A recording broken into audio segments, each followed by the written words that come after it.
Seven hills టీవీకి స్వాగతం. ఈ రోజు వార్తలోని ముఖ్యాంశాలు. తెలుగుదేశం పార్టీ అధినేత నారా చంద్రబాబు నాయుడు మనవడు దేవాంశ్ పుట్టినరోజు సందర్భంగా కలయిక దైవం శ్రీ వెంకటేశ్వర స్వామి వారి నిత్యదానానికి 33 లక్షల విరాళాన్ని టీటీడీకి చంద్రబాబు కుటుంబం అందజేశారు.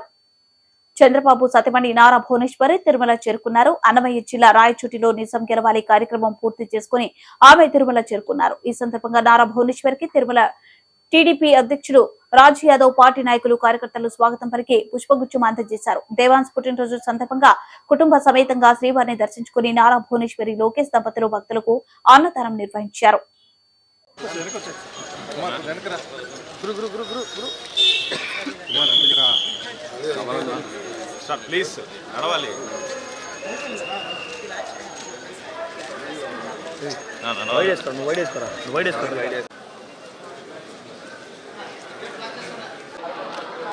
Hey!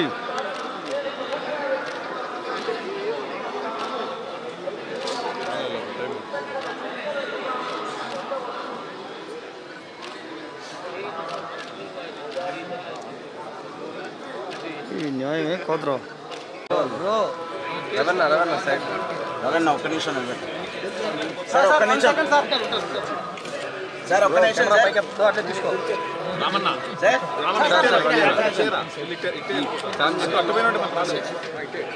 ప్లీజ్ అన్న ప్లీజ్ నేను చేయిపెట్టు నీకు తెలియదు ఏం కాదు కదా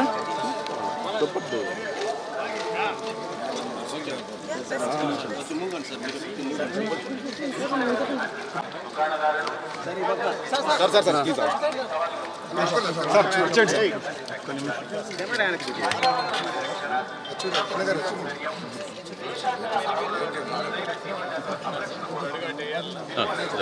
please sir please fast please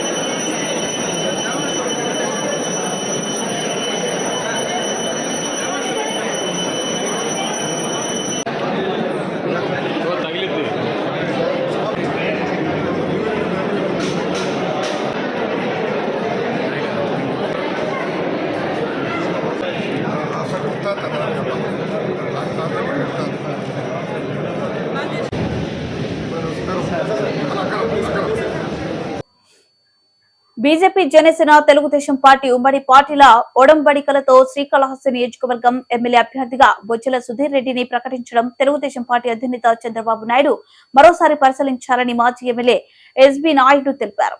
ఈ సందర్భంగా కాళహస్తి నియోజకవర్గంలో ఏర్పాటు చేసిన మీడియా సమావేశంలో ఎస్సీవీ నాయుడు మాట్లాడుతూ 4 రోజుల క్రితం ఉమ్మడి పార్టీల శ్రీకాళహస్తి నియోజకవర్గం ఎమ్మెల్యే అభ్యర్థి బొజ్జల సుధీర్ రెడ్డి తనని మర్యాదపూర్వకంగా కలిశారని, తన ఇంటికి రావడంతో తాను అతని గౌరవించి అతనితో మాట్లాడాను కానీ అతనితో కలిసి పనిచేయడానికి ఒప్పుకోలేదని తెలియజేశారు. తెలుగుదేశం పార్టీ అధినేత నారా చంద్రబాబు నాయుడు శ్రీకాళహస్తి నియోజకవర్గంలో ఎమ్మెల్యేగా ఉన్నప్పుడు చేసిన సేవలను గుర్తించి ఈ పర్యాయం శ్రీకాళహస్తి నియోజకవర్గం ఎమ్మెల్యే అభ్యర్థిగా తన పేరు పరిగణనలో తీసుకోవాలని కోరారు. నేను ఇవేవి మాట్లాడలేదు.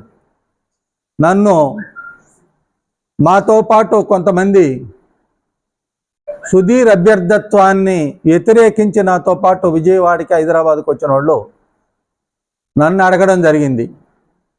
ఏం జరిగింది, మీరేం చెప్పలేదు, ఆయన ఏమో ప్రకటించుకుంటా ఉన్నాడు, ఇది ఏంది ఇది అని చెప్పి అడిగితే నేను ఇదే చెప్పినాను. ఏమి జరగలేదు. ఒకటి, మేము ఎటువంటి ఒడంబడికతోనో ఒప్పుకోవడమో జరగలేదు. ఒకవేళ ఏదన్నా ఇటువంటివి హైకమాండ్లో ఇటువంటి తప్పులు చెప్పి ఇచ్చేసినా కూడా అదంతా మేము కూడా హైకమాండ్ కూడా విన్నవిస్తాం.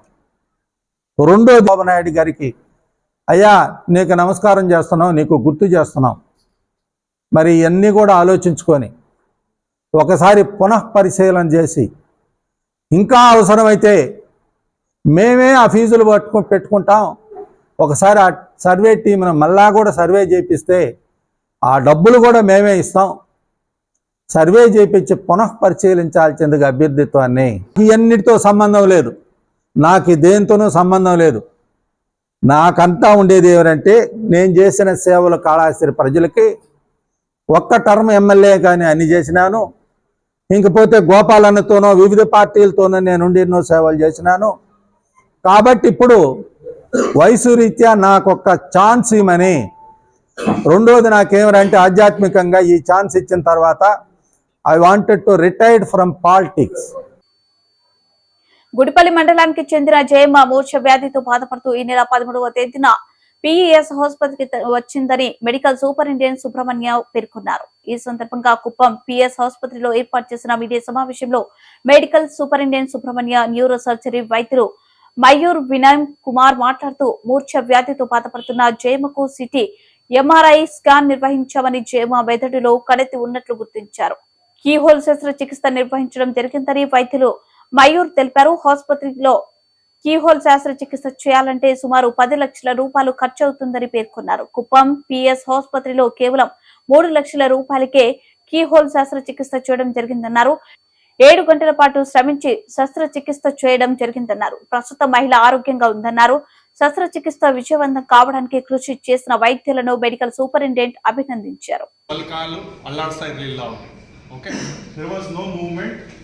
ಇಲ್ಲಿ ನೀವು ಬ್ಯಾಕ್ಗ್ರೌಂಡ್ ಅಲ್ಲಿ ನಮ್ದು PPT ನಡೀತಾ ಇದೆ. ಇಲ್ಲಿ ನೋಡಿ ಎಷ್ಟು ದೊಡ್ಡದು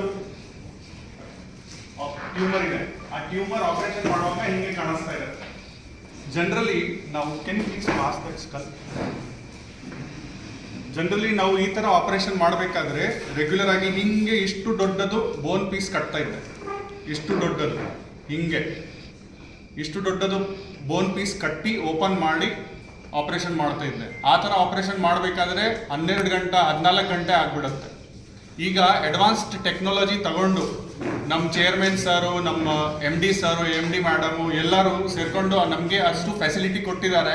ಅದರಿಂದ ನಾವು ಇಷ್ಟು ಚಿಕ್ಕದು ಗಾಯ ಮಾಡಿಕೊಂಡು ಇಲ್ಲಿ ನೋಡಿ ಇಷ್ಟು ಚಿಕ್ಕದು ಈ ಥರ ಮಾಡಬೇಕಾದ್ರೆ ಹಿಂಗೆ ಫುಲ್ ಹಿಂಗೆ ಮಾಡಬೇಕಾಗಿತ್ತು ಹಳೆ పద్ధతిಯಿಂದ. తాంబూలాలు ఇచ్చేసాం, ఇక తన్నుకు చావండి అన్న చందంగా తయారైంది ఏపీలో కూటమి పరిస్థితి. ముఖ్యంగా తిరుపతిలో ఆరణి చిచ్చు రోజు రోజుకి రగులుతూ అభ్యర్థికి టీడీపీ జనసేన నేతల మధ్య మరింత దూరాన్ని పెంచుతుంది. రాష్ట్రంలో అధికారంలో ఉన్న వైకాపాను 2024 సార్వత్రిక ఎన్నికల్లో ఎదుర్కోవటానికి టీడీపీ, జనసేన, బీజేపీ ఒకటిగా జతకట్టాయి. ఎన్నికలు సమీపిస్తూ ఉండటంతో తెలుగుదేశం పార్టీ అభ్యర్థుల ఎంపికపై దృష్టి సారించింది. ఇందులో భాగంగా టీడీపీ రెండో జాబితాను వెలువరించింది. ఈ జాబితాలో సీనియర్లకు, ఆశావహులకు చంద్రబాబు మొండిచేయి చూపారు. పార్టీనే నమ్ముకొని పనిచేస్తున్న వారికి జాబితాలో చోటు దక్కకపోవడంతో తీవ్ర ఆగ్రహావేశాలు వ్యక్తమవుతున్నాయి. జనసేన అభ్యర్థిగా చిత్తూరు వైసీపీ ఎమ్మెల్యే ఆరణి శ్రీనివాసులు అభ్యర్థిత్వంపై తీవ్రమైన వ్యతిరేకత వస్తున్న విషయం అందరికీ తెలిసిందే.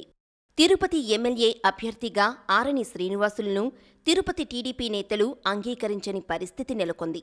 ఆయనకు క్యాడర్ సహాయ నిరాకరణ చేస్తున్నారు. అలాగే జనసేనలోనూ పలువురు ఆరణికి మద్దతు ఇచ్చేందుకు విముఖత వ్యక్తం చేస్తున్నట్లు తెలుస్తోంది. ఈ క్రమంలో శ్రీనివాసులు అభ్యర్థిత్వంపై వ్యతిరేకత వస్తున్న నేపథ్యంలో తిరుపతి సీటు విషయంలో కీలక పరిణామాలు చోటు చేసుకుంటున్నాయి. దీంతో గెలవాల్సిన తిరుపతి సీటును పోగొట్టుకోకూడదని జనసేన, టీడీపీ ద్వితీయ శ్రేణి నేతలతో పాటుగా అధిష్టానం సమాలోచనలో ఉన్నట్లు తెలుస్తోంది. ఇందులో భాగంగా మంగళగిరి జనసేన ఆఫీసులో ఆ పార్టీ నేత నాగబాబుతో తిరుపతి జనసేన నేతలు సమావేశం కానున్నట్లు సమాచారం. తిరుపతి సీటును టీడీపీకి ఇచ్చి చిత్తూరు గాని, మదనపల్లి గాని జనసేనకు ఇచ్చే అవకాశాలు ఉన్నట్లు విశ్వసనీయ వర్గాల సమాచారం. ఇది జరగని పక్షంలో టీడీపీలోనే తిరుపతికి చెందిన కీలక నేతను జనసేనలోకి ఆహ్వానించే అవకాశం ఉన్నట్లు కూడా తెలుస్తోంది. కాగా టీడీపీ పరంగా తిరుపతి అసెంబ్లీ సీటు తొలి నుంచి ఆ పార్టీకి కీలకంగానే ఉంది. ప్రతిసారి ఎన్నికల్లో పార్టీ అభ్యర్థి ఎంపికపై స్థానికంగానే కాకుండా జిల్లా వ్యాప్తంగా కూడా జనం ఆసక్తి చూపుతుంటారు. అయితే ఈ పర్యాయం జనసేనతో పొత్తు కారణంగా అభ్యర్థి ఎంపిక మరింత ఆసక్తికరంగా మారింది. అయితే స్థానికులైన బలిజలకే టికెట్టు కేటాయించాలన్న డిమాండ్ గట్టిగా వినిపిస్తున్న నేపథ్యంలో ఆరణికి టికెట్టు ఖరారు చేయటం వివాదానికి దారితీసింది. మరోవైపు 2 రోజుల క్రితం తిరుపతి ఎమ్మెల్యే టికెట్టుపై టీడీపీ మాజీ ఎమ్మెల్యే సుగుణమ్మ సంచలన వ్యాఖ్యలు చేశారు. తిరుపతి అభ్యర్థి స్థానికులై ఉండాలని, అవసరమైతే జనసేన తరపున తాను పోటీ చేస్తానంటూ సుగుణమ్మ మనసులో మాట చెప్పారు. తిరుపతిలో జనసేన అభ్యర్థిగా ప్రచారం చేసుకుంటున్న ఆరణి శ్రీనివాసులను జనసేన, టీడీపీ, బీజేపీ ఉమ్మడి అభ్యర్థి అని తమకు టీడీపీ అధిష్టానం అధికారికంగా ఇంకా చెప్పలేదని ఆమె అన్నారు. కూటమిలో ఏ పార్టీ అయినా, అభ్యర్థి ఎవరైనా కలిసి పనిచేస్తామని, గెలిపించుకుంటామని స్పష్టం చేశారు. అయితే అభ్యర్థి స్థానికుడై ఉండాలన్నారు. అవసరమైతే జనసేన తరపున తాను పోటీ చేస్తానని సుగుణమ్మ ప్రకటన చేశారు. ఇదిలా ఉండగా తిరుపతి ఎమ్మెల్యే అభ్యర్థి తానేనని, టీడీపీ, జనసేన, బీజేపీ నేతలందరూ తన వెంటే ఉన్నారని, తనను ఎమ్మెల్యేగా గెలిపిస్తే తిరుపతిని మరింత అభివృద్ధి చేస్తానని ఆరణి శ్రీనివాసులు చెప్పుకుంటున్నారు. ఈ క్రమంలో తిరుపతి ఎమ్మెల్యే టికెట్టు అంశం హాట్ టాపిక్గా మారింది. దీంతో దక్షిణ కాశీగా విరజిల్లుతున్న ప్రముఖ శైవ క్షేత్రమైన శ్రీకాళహస్తిలో కొలువైన శివయ్యకు వాయులింగేశ్వరుడిగా ఆ పేరు ఎందుకు వచ్చిందో ప్రత్యేక కథనాన్ని చూద్దాం. పంచభూత లింగాలలో వాయులింగం శ్రీకాళహస్తిలో ఉన్నది. ఇక్కడ పరమేశ్వరుడు వాయువుకు ప్రతీక. వాయువులు కంటికి కనిపించదు కనుక వాయువుకు సంకేతంగా గర్భగుడిలో శివజ్యోతి కదలడం ద్వారా శివుడు వాయువు రూపంలో వ్యక్తమవుతున్నాడని విశ్వసిస్తాం. గర్భగుడిలోకి వేరే ఏ మార్గము ద్వారా గాలి ప్రవేశించడానికి వీల్లేదు. అయితే బ్రిటిష్ వారు పాలించే రోజుల్లో మన విశ్వాసాన్ని మూఢనమ్మకంగా రుజువు చేయాలనే ఉద్దేశంతో ఆలయ తలుపులన్నీ మూసివేస్తే గాలి, ఆక్సిజన్ అందక శివజ్యోతి ఆరిపోతుందని ఆనాడు బ్రిటిష్ వారు చేసిన సాహసం. అయితే అలా చేయడం ధర్మం కాదని ఎంతగా వారించినా అధికార మదం చేత బలవంతంగా ఆలయాన్ని మూసివేశారు. ఆనాడు బ్రిటిష్ వారు 24 గంటలు గడిచిన గర్భగుడిలోనే శివజ్యోతి దేదీప్యమానంగా కదులుతూ ప్రజ్వలరిస్తూనే ఉన్నది. అలా పరీక్షించిన బ్రిటిష్ అధికారి శరీర భాగాలు ఒక్కొక్కటిగా చచ్చుబడిపోతూ, ఒంట్లోనే వేడి తగ్గిపోతూ ఊపిరి అందడం కష్టమైంది. అప్పుడు స్వామివారి మహిమ వల్లే కాబోలు ఇలా జరిగిందని తన తప్పు తెలుసుకుని వెంటనే ఆలయాన్ని తెరిపించి ప్రత్యేక పూజలు చేయమని అర్చకులకు మనవి చేశాడు. తనని ఆలయంలోకి తీసుకెళ్లమని చెప్పి అక్కడ స్వామివారిని సేవించగా పూర్ణ చైతన్యం కలిగింది. అంతేకాకుండా ఈ స్వామివారిని ఒక స్త్రీ అంటే సాలె పురుగు, కాలము అంటే ఒక పాము, హస్తి అంటే ఒక ఏనుగుగా పూజించడం ద్వారా ఈ క్షేత్రానికి శ్రీకాళహస్తి అనే పేరు వచ్చిందని అర్చకులు అర్ధగిరి స్వామి తెలిపారు. కైలాసవాసి భగవాన్ శ్రీ కాళహస్తీశ్వర శివ కరోత నిత్య కళ్యాణం కరుణావరుణాలయ శ్రీ జ్ఞానప్రసూనాంబా సమేత శ్రీ కాళహస్తీశ్వర స్వామినే నమః. శ్రీ కాళహస్తి క్షేత్రంలో వెలసిన వాయులింగేశ్వరుడు పంచభూత లింగాల్లో వాయులింగేశ్వరుడిగా ప్రసిద్ధిగాంచాడు. ఈ వాయులింగేశ్వరుడిని ఎలా వచ్చిందంటే ఇక్కడ స్వామి పూర్వ లింగాకారంగా ఉండేవారు. ఈ లింగాకారాన్ని శ్రీ అంటే సాలిపురుగు, కాలము అంటే సర్పము, హస్తి అంటే ఏనుగు, ఈ 3 మూగజీవాలు కూడా ఇక్కడ స్వామివారిని పూజించి ఆరాధించి స్వామి లింగాకారంలో ఐక్యమై ఉంటాయి. అందువల్ల శ్రీ కాళహస్తీశ్వర స్వామి అని నామధేయం వచ్చింది. అలాగే ఈ క్షేత్రం పంచభూత క్షేత్రాల్లో వాయు క్షేత్రము. వాయువు అంటే గాలి. మనం ఎలాగైతే శ్వాస పీల్చి వదులుతున్నామో అలా స్వామివారు ముఖానికి ఎదురుగా ఉన్న దీపాలు కూడా 2 దీపాలు కూడా స్వామివారి యొక్క ఉచ్ఛ్వాస నిశ్వాసాల వలన ఎప్పుడు కూడా కదులుతూనే ఆడుతూనే ఉంటాయి.